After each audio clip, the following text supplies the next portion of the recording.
السلام علیکم، welcome to ایڈ ویلیٹ۔ Green force by M A Rahat, episode 2۔ پھر دوسرے دن ناشتے کے بعد کرنل رحیم شاہ صوفی کو لے کر اپنے کمرے میں گھس گیا تھا، جبکہ اس کے اہل خاندان ناشتے کی میز سے اٹھ کر قہقہے لگاتے ہوئے صوفی پر تبصرہ آرائی کر رہے تھے۔ نوجوان لڑکوں کا خیال تھا کہ صوفی کوئی خلائی مخلوق ہے جو کرنل رحیم شاہ کو مل گئی ہے۔ کوئی کچھ کہتا تھا اور کوئی کچھ، لیکن کرنل رحیم شاہ صوفی سے اپنے دل کی بات کرنا چاہتا تھا۔ تنہا کمرے میں اس نے صوفی کو بلایا اور کہا، صوفی صاحب، جس مہم میں میرا اور آپ کا ساتھ ہوا تھا وہ ملک کی بہتری کے سلسلے میں ایک ایسی خطرناک مہم تھی کہ اگر آپ بڑی زبردست ذہانت کے ساتھ ان دشمنوں کی کاوشوں کو ناکام نہ بناتے تو بے شمار انسانی زندگیاں تو ضائع ہوتی ہی، لیکن ملک کو بھی ناقابل تلفی نقصان پہنچتا۔ اس بڑی مہم میں آپ نے جو کارنامہ سر انجام دیا تھا، میں اسے مرتے وقت تک نہیں بھول سکوں گا۔ دعائیں ہیں بس درویشوں کی جناب، بھلا ہم کیا کر سکتے ہیں؟ یہ پیروں، فقیروں اور درویشوں کی ہی دین ہے کہ عقل بر وقت کام کر جاتی ہے۔ حق اللہ، حق اللہ۔ بے شک صوفی صاحب، اس سلسلے میں آپ سے بالکل متفق ہوں۔ اچھا، مجھے ایک بات بتائیے، طویل عرصہ آپ نے محکمہ پولیس، محکمہ سراغ رسانی میں کام کیا ہے اور پیش بہا کارنامے سر انجام دیے ہیں جن کی تفصیل اس وقت مجھے ملی تھی جب آپ کو اس مہم میں شامل کیا جا رہا تھا۔ صوفی صاحب، وطن کی محبت کے بارے میں آپ کا کیا خیال ہے؟ حضور من، جس طرح انسان کو ماں کے سائے سے پیار ہوتا ہے، جس طرح وہ ماں کی چھاتی سے چمٹ کر زندگی حاصل کرتا ہے، اور ماں کا وہ سینہ اور دوپٹے کا پلو جو اس کے وجود پر ڈھکا ہوتا ہے، اگر اس کے لیے نہ ہو تو تیز دھوپ، گرد و غبار زندگی کو داغدار کر دے۔ وطن بھی ہماری ماں ہے، اس کا آسمان ہماری ماں کے دوپٹے کا پلو ہے۔ میں اپنے وطن عزیز کو ماں کی طرح ہی پیار کرتا ہوں۔ اے سبحان اللہ صوفی صاحب، کیا عظیم بات کہی ہے آپ نے۔ آئی جی صاحب نے آپ سے استعفیٰ لے لیا، اس کے بعد آپ کے دل میں یہ خیال نہیں ابھرا کہ آپ کچھ کریں؟ میرا مطلب ہے کہ وطن کے لیے، وطن کے معاملات سے پیچھے نہ ہٹیں۔ بات دراصل میں یہ ہے جناب کہ محکماتی طور پر تو مجھے کتنی ہی بار سرزنش کی گئی ہے، معطل کر دیا گیا ہے، یہاں تک کہ برخاست تک کر دیا گیا ہے، پھر بلا لیا گیا ہے۔ یہ نوکری تو آنی جانی چیز ہے۔ اس کے بعد میں نے چند افراد کے ساتھ مل کر ڈی ڈی ٹی لمیٹڈ کی بنیاد رکھی تھی، وہاں سے بھی یارانہ طریقت مجھے اٹھا لے گئے اور پھر پولیس میں گھسیٹ لیا گیا۔ محکمہ سراغ رسانی کے کچھ اعلیٰ افسران بھی مجھ سے پرخاش رکھتے ہیں۔ بس یہ ہے ساری صورتحال، کیا عرض کر سکتا ہوں؟ اور اس کے بعد آپ نے وطن دشمنوں کو معاف کر دیا؟ نہیں، کوئی وطن دشمن میرے سامنے ہی نہیں آیا۔ صوفی صاحب، ہم جن حالات سے گزر رہے ہیں اور ہمارا ملک جس طرح بڑی طاقتوں کا اعلیٰ کار بن گیا ہے اور ان کے بوجھ تلے دب گیا ہے، اور جس طرح بڑی طاقتیں ہمارے دشمنوں کی پذیرائیاں کر رہی ہیں، کیا آپ سمجھتے ہیں کہ ان بدترین حالات میں میری اور آپ کی ڈیوٹی ختم ہو جاتی ہے؟ ہرگز نہیں جناب، لیکن یہ ایک مسئلہ ہوتا ہے درویشوں کے کرم سے کہ ہم اپنے طور پر کیا کر سکتے ہیں۔ اگر ذاتی طور پر کاوش کریں تو غدار وطن کہلائے جائیں گے۔ ملکوں کے قوانین ہمیں اس کی اجازت نہیں دیں گے۔ آپ بتائیے، ان حالات میں کیا کیا جا سکتا ہے؟ ہاں صوفی صاحب، اصل بات یہی ہے کہ ان حالات میں کیا کیا جا سکتا ہے۔ میں نے اس کا ایک حل سوچا ہے۔ اگر مجھے اس جسمانی نقص کا شکار نہ ہونا پڑتا تو آپ یقین کریں کہ میں اپنی زندگی کے حالات آپ کو بتاؤں۔ میں نے اپنے اعلیٰ حکام کے حکم پر بہت کچھ تو کیا ہی ہے، لیکن اس کے علاوہ بھی میں نے ہر اس موقع کو ہاتھ سے نہیں گواتا تھا جو وطن دشمن افراد کی سرکوبی کے لیے ہوتا تھا۔ دیکھیے، وطن دشمن صرف سرحد پار کے لوگ ہی نہیں ہیں، یا وہ نہیں ہیں جنہوں نے ہماری حقیقت کو تسلیم نہیں کیا ہے، بلکہ وطن دشمن ہر وہ شخص ہے جو وطن میں رہنے والے کسی بھی اہل وطن کو کوئی ذہنی، مالی یا جسمانی نقصان پہنچائے۔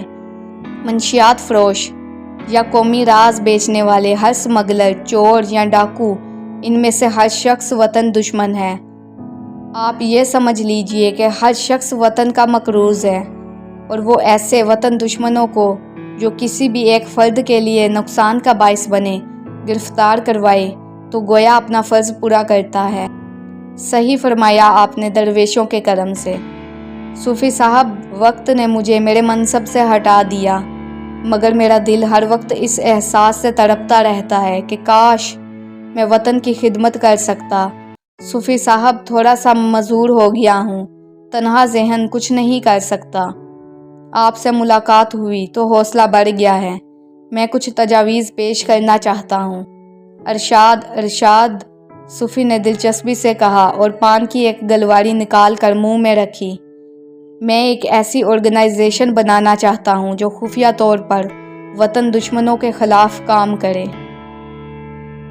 وزارت داخلہ کے فرسٹ سیکرٹری سر سلطان میرے گہرے دوست ہیں۔ اس کے علاوہ بھی میرے بہترین وسائل ہیں۔ میں ان سے کام لے سکتا ہوں بشرط کہ ہمارے پاس کچھ ٹھوس بنیاد ہو۔ آپ میرا مطلب یوں سمجھیں کہ فرض کیجئے ہم کچھ ایسے اشخاص کے خلاف کام شروع کرتے ہیں جو کسی بھی طرح وطن دشمنی پر آمادہ ہیں، تو آپ یوں سمجھ لیجئے کہ ان کی گرفتاری اور ان پر مقدمہ چلانے یا سازش کرنے کے الزام میں انہیں سزا دلوانے میں ذمہ دار حکام ہمارے ساتھ ہو سکتے ہیں، لیکن شرط یہی ہوگی کہ ہم انہیں ٹھوس ثبوت پیش کر سکیں۔ میں یہ نہیں کہتا کہ ہم منظر عام پر یہ کام کریں گے، ہم اپنے آپ کو پوشیدہ بھی رکھ سکتے ہیں، اور اس سلسلے میں ہم اپنی اس آرگنائزیشن کو کوئی نام بھی دے سکتے ہیں، لیکن مسئلہ وہی پیدا ہوتا ہے کہ میرے ساتھ اب تو کھل کر یہ بات کہوں گا کہ آپ شریک ہو جائیں۔ صوفی صاحب، اللہ تعالیٰ کے فضل و کرم سے زمینوں ہی کی اتنی آمدنی آ جاتی ہے کہ اگر ہمیں لاکھوں روپے ماہور بھی اس کام پر خرچ کرنا پڑے تو ذرا بھی دقت نہیں ہوگی۔ اس کے علاوہ بھی میرے پاس بہت سا سرمایہ محفوظ ہے جسے میں اپنے وطن کے لیے خرچ کر سکتا ہوں۔ اس میں کسی کی حق تلفی بھی نہیں ہوگی۔ صوفی سوچ میں ڈوب گیا۔ وہ گال دان لا کے رکھ دیا گیا تھا، چنانچہ گہرے رنگ کا ملغوبہ اس میں منتقل ہوتا رہا، اور پھر صوفی نے آنکھیں بند کر کے نعرہ لگایا، حق اللہ، حق اللہ۔ کیا آپ نے کوئی فیصلہ کر لیا؟ جی، میں حاضر ہوں، میں تیار ہوں۔ کرنل رحیم شاہ اتنا خوش ہوا کہ بااختیار اس نے بغیر بیساکھی کے ایک ٹانگ پر کھڑے ہو کر صوفی کو گلے لگا لیا۔ باخدا، زندگی دوڑا دی آپ نے میرے اس مردہ وجود میں۔ صوفی صاحب، بے حد شکریہ میری اس تجویز کو قبول کرنے کا۔ اب آئیے ہم مزید خیالی بات چیت کرتے ہیں۔ اس کے بعد اس بات چیت کو کاغذ پر منتقل کر دیا جائے گا۔ جی صوفی صاحب، ہمیں اس سلسلے میں ایک آرگنائزیشن بنانا پڑے گی۔ زیادہ نہیں، بس کچھ افراد پر مشتمل ایک باقاعدہ آرگنائزیشن، اور یہ افراد بھی ہم زندگی کے عام شعبوں سے لیں گے۔ ہم انہیں خود تربیت دیں گے اور تربیت دے کر انہیں اپنے قابل بنائیں گے۔ بہت زیادہ اعلیٰ پیمانے کے لوگ ذہنی طور پر زیادہ ساتھ نہیں دے سکتے۔ ہمیں عام افراد میں سے اپنی ٹیم منتخب کرنا ہوگی۔ بجا ارشاد فرمایا آپ نے۔ اصل میں تھوڑی سی نچلی سطح کے طبقے کو کسی بڑے کام کے لیے بالکل نکارا قرار دے دیا گیا ہے، حالانکہ درویشوں کی دعا سے وہ بھی صاحب عقل ہوتے ہیں۔ بالکل میرا بھی یہی نظریہ ہے، بلکہ میرے ساتھ کچھ تجربات بھی ہیں اس سلسلے میں۔ تو پھر میرے لیے کیا حکم ہے درویشوں کی دعا سے؟ صوفی صاحب، اب آپ طویل عرصے تک گھر نہیں جا سکیں گے، میرے ساتھ ہی رہیں گے۔ ویسے بھی دارالحکومت چند کلومیٹر کے فاصلے پر ہے۔ آپ اگر مناسب سمجھیں تو وہ جگہ چھوڑ دیں جہاں آپ کا قیام ہے۔ میں آپ کے لیے… ایک منٹ جناب، درویشوں کی دعا سے بات اصل میں یہ ہے کہ جن لوگوں کے درمیان ہم رہ رہے ہیں، وہیں بات وہاں آ جاتی ہے کہ ان سے زیادہ قابل اعتماد ہمارے لیے کوئی نہیں ہے۔ وہ بس آپ یوں سمجھ لیجئے گا کہ ہمارے سب سے قریبی عزیز، سب سے قریبی دوست، ہمارے محسن، ہمارے ساتھی، زندگی موت کے ساتھی ہیں ہمارے لیے۔ رہنا تو ہم انہی کے درمیان پسند کریں گے، لیکن جو فرائض ہمارے سپرد کیے جائیں گے، آپ یوں سمجھ لیجئے کہ ان کی انجام دہی کے لیے آپ ہمیں خود سے دور نہیں پائیں گے۔ مجھے اعتراض نہیں ہے صوفی صاحب، لیکن کچھ دن آپ ہمیں دیجیے گا نا؟ میں آپ سے عرض کر چکا ہوں، ملازمت تو نہیں رہا کوئی، بس ہر مال 10 روپے بیچ رہا ہوں، اور کوئی ایسی بات نہیں ہے۔ رزق تو اللہ تعالیٰ کا عطیہ ہوتا ہے، جہاں سے بھی مل جائے۔ میں آپ سے عرض کر چکا ہوں نا کہ لاکھوں روپے میرے پاس بیکار پڑا ہوا ہے۔ صوفی صاحب، وہ ہمارے کسی نہ کسی کام تو آئے گا ہی۔ جی، صوفی نے جواب دیا، اور اس کے بعد باقیہ معاملات طے ہو گئے۔ عرص تو 3 دن کے بعد ختم ہو گیا تھا، لیکن صوفی کرنل کے ساتھ ہی رہ پڑا تھا۔ دونوں کے درمیان خفیہ میٹنگیں ہوا کرتی تھیں، اور اس میں منصوبے بنائے جاتے تھے۔ طے کیا جا رہا تھا کہ ٹیم کس طرح سے منتخب کی جائے، ہیڈ کوارٹر کہاں بنایا جائے۔ کرنل رحیم شاہ نے کہا، دارالحکومت میں ہم کوئی عمارت خرید لیتے ہیں، جسے اپنی خفیہ میٹنگوں کے لیے مخصوص کر دیا جائے۔ یہ سارے کام میرے ہیں، میں کر لوں گا۔ آپ اپنے طور پر ایسے لوگوں کو منتخب کر لیجئے جو ہماری اس فورس میں شامل ہو سکیں۔ اور اس فورس کا نام کیا رکھا جائے؟ گرین فورس، صوفی نے جواب دیا، اور کرنل رحیم شاہ کے ہونٹوں پر مسکراہٹ پھیل گئی۔ منظور، اس کا مقصد ہے کہ اب ہمیں گرین فورس کی فارمیشن کرنا ہوگی۔ انشاءاللہ، انشاءاللہ۔ کوئی 5ویں دن کرنل رحیم شاہ نے کہا، آج 27 تاریخ ہے نا صوفی صاحب؟ درویشوں کے کرم سے چلنا ہے ذرا 27 تاریخ کو۔ تقریباً 5:30 بجے کرنل رحیم شاہ سینٹرل جیل کے دروازے پر پہنچ گیا تھا۔ 5:35 پر دروازے سے ایک شخص نمودار ہوا۔ گٹے ہوئے بدن اور دراز اقامت کا آدمی تھا۔ گھنی اور بڑی بڑی مونچھیں گھنی داڑھی کے ساتھ جو اس کے چہرے کو خوفناک کیے ہوئے تھی۔ بال ہانڈی کی طرح بکھرے ہوئے تھے۔ لباس بوسیدہ تھا، لیکن چال میں ایک وقار اور متانت تھی۔ جیل کے پھاٹک سے باہر نکل کر ایک طرف چلا تو کرنل رحیم شاہ بیساکھی ٹیکتا ہوا اس کی جانب چل پڑا۔ صوفی کو اس نے وہیں بیٹھنے کا اشارہ کیا تھا۔ جیل سے رہا ہونے والا اسی طرف آ رہا تھا۔ کرنل رحیم شاہ بیساکھی ٹیکتا ہوا اس کے سامنے پہنچ گیا، اور جس انداز میں کھڑا ہوا، اس پر جیل کے پھاٹک سے نکل کر آنے والا چونک کر کرنل رحیم شاہ کو دیکھنے لگا۔ اس کی بڑی بڑی آنکھوں میں خون کی سرخی لہرا رہی تھی۔ پھر اس کی انتہائی گونجدار آواز ابھری، کیا بات ہے، کون ہو تم؟ میں رحیم شاہ ہوں، دلاور خان، کرنل رحیم شاہ۔ رحیم شاہ نے سرد لہجے میں کہا۔ کیا؟ جیل کی کوٹری سے نکل کر آنے والا 2 قدم پیچھے ہٹ گیا۔ اس نے غور سے کرنل کو دیکھا، اور پھر اچانک ہی اس کے چہرے کی ساری سختی دور ہو گئی۔ سر، آپ، سر، یہ کیا ہوا؟ اس نے افسردگی سے کہا۔ دلاور خان، میں نے اپنی یہ ٹانگ اپنے وطن کی نذر کر دی۔ دلاور خان کچھ لمحے خاموشی سے کرنل کو دیکھتا رہا، پھر بولا، کیا فائدہ سر، کیا فائدہ؟ سزا ختم ہو گئی تمہاری؟ پتہ نہیں سر، کتنے دن کے لیے یہ سزا ختم ہوئی ہے۔ کیا ہوا ہے؟ کچھ نہیں معلوم سر۔ لیکن سر، آپ یہاں کیا کر رہے تھے؟ دلاور خان، میں تمہارا انتظار کر رہا تھا۔ میں جانتا تھا کہ 27 تاریخ کی 5:30 بجے تمہیں جیل سے رہا کر دیا جائے گا۔ بہرحال آؤ میرے ساتھ۔ کہاں سر؟ اور کیا کیا کریں گے آپ میرے لیے سر؟ میری یہ زندگی آپ کی ہی بچائی ہوئی ہے، ورنہ اب تک میری ہڈیاں بھی گل سڑ چکی ہوتی۔ پتہ نہیں سر، یہ لوگ مجھے قبر میں بھی دفن کرتے یا پھر کہیں کسی گندے نالے میں پھینک دیتے۔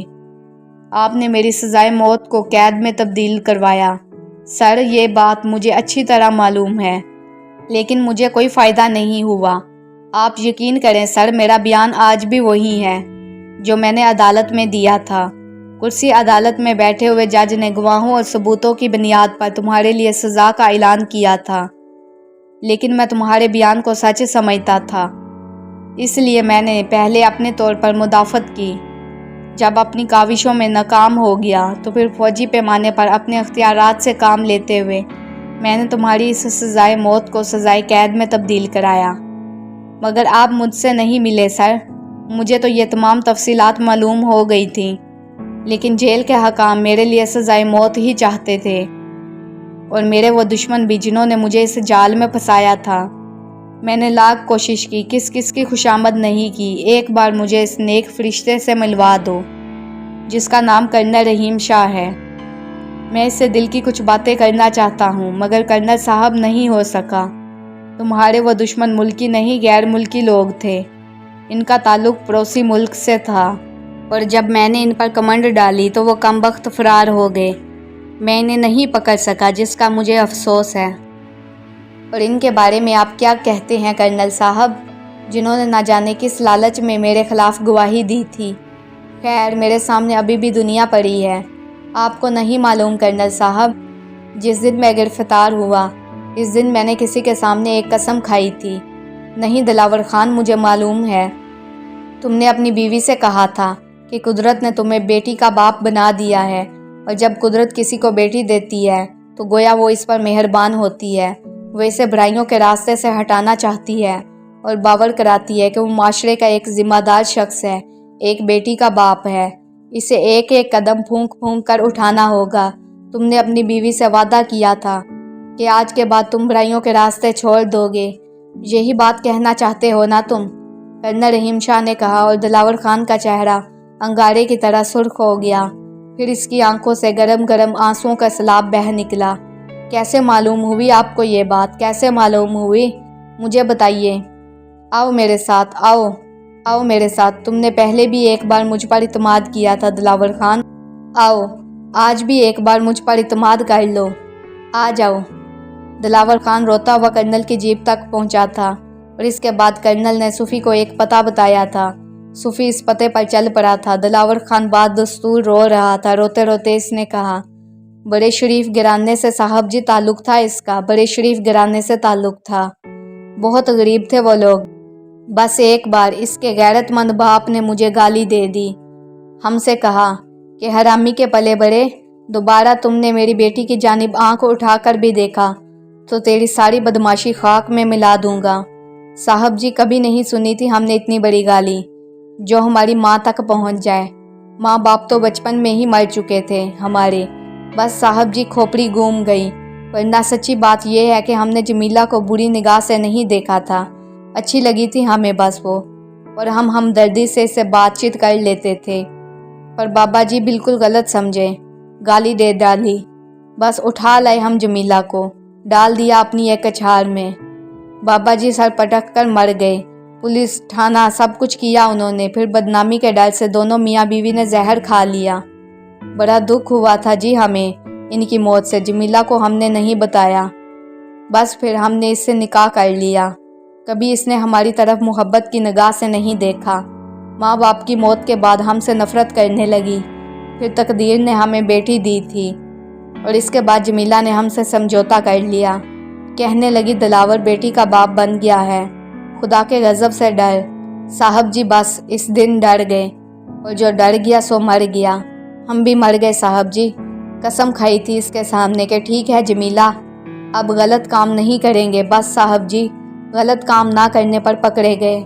قتل کا الزام لگا، جو جھگڑا ہوا تھا آپ کے علم میں ہے، وطن دشمن قرار دے دیے گئے۔